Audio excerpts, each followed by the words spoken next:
So in this recording, we'll do a deep dive of the workflow feature of LlamaIndex.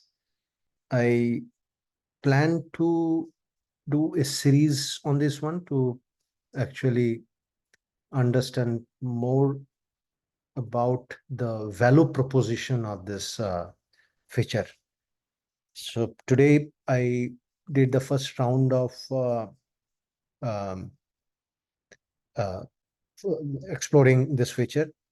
What I'm still trying to understand or find out is why would we need a feature like this when we already have event hubs like Kafka, right, or Apache Pulsar, right, to create this event-driven choreography.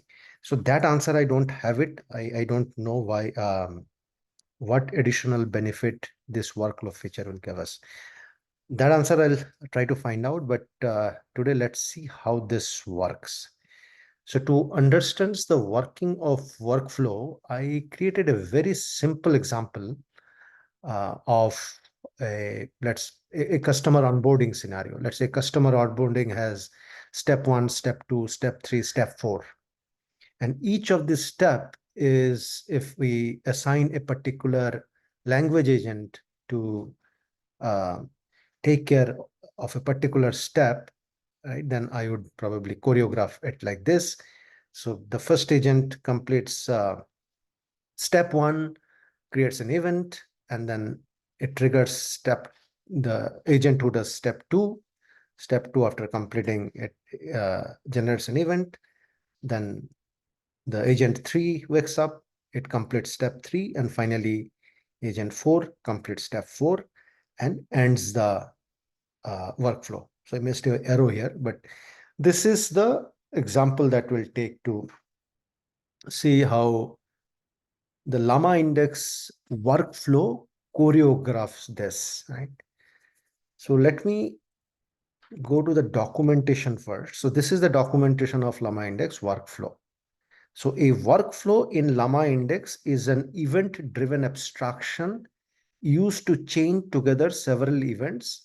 Workflows are made up of steps, with each step responsible for handling certain event types and emitting new events, right?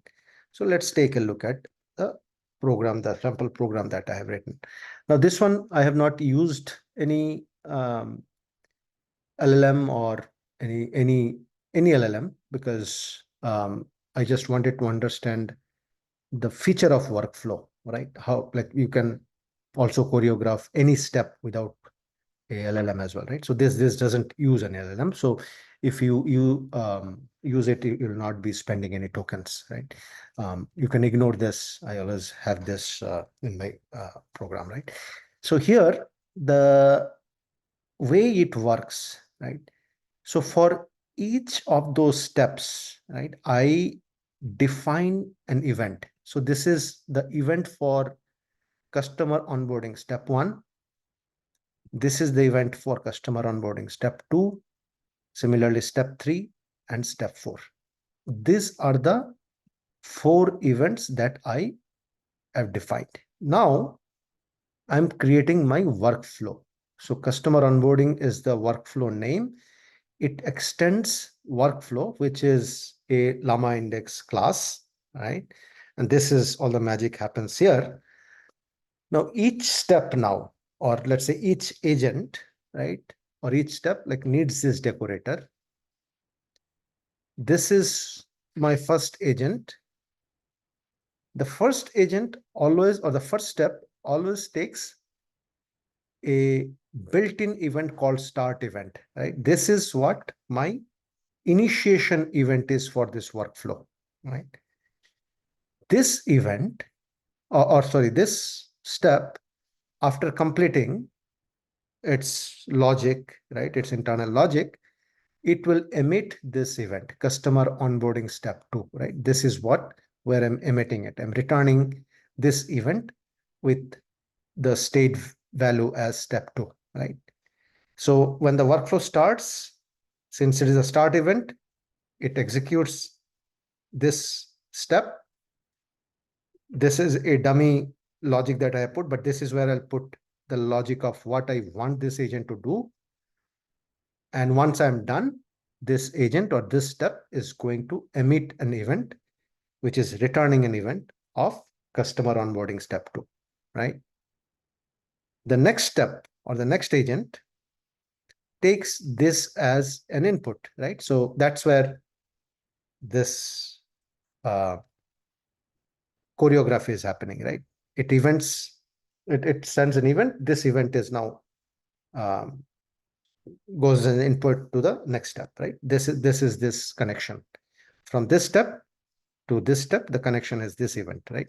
So it takes this event now, it triggers, like it wakes up, this step does its work, and then emits an event, right?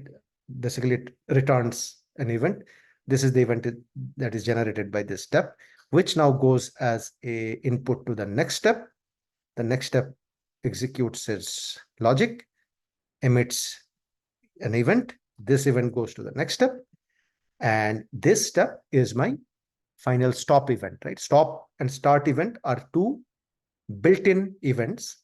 When it workflow says that it's a stop event, it knows that this is the last step in my workflow. I need to close it, right? So this is how I have coded this. Step 1, step 2, step 3, step 4. Step 4 is a stop event, last one. Step 1 is the start event. And step 1 emits a event which goes input to the next step, which emits another event which goes to the next step. And finally, this event, this agent emits this event which goes as input to the stop event. Then I created a main function where I instantiate the workflow, right? With a timeout of 60. If it doesn't complete within 60 seconds, it will time out. And then I run that workflow with the state equal to step 1, right? So this is going to initiate this particular step, right? So if I run this now, you will see that it will print one by one. So the dummy logic that I have did is just complete. What was a step, right? So step 1, step 2, step 3, step 4, step 1, step 2, step 3, step 4, and the step and final. This is actually, so step 3, step 4, the last step, completes the step 4, and then returns the event. The message, basically, the final message, the stop event message is customer onboarding steps done. Right? This is how the workflow feature works, right? The things that I want to explore now more is how can I bring in fork join, right? How can I have, let's say, 3 steps to finish before you start another step? How can I create some more custom events, right? So those are the explorations I want to do just to understand this feature. But my question still remains, why would I need this if I have Kafka? That answer I have not found out yet. Thank you. That's all for today.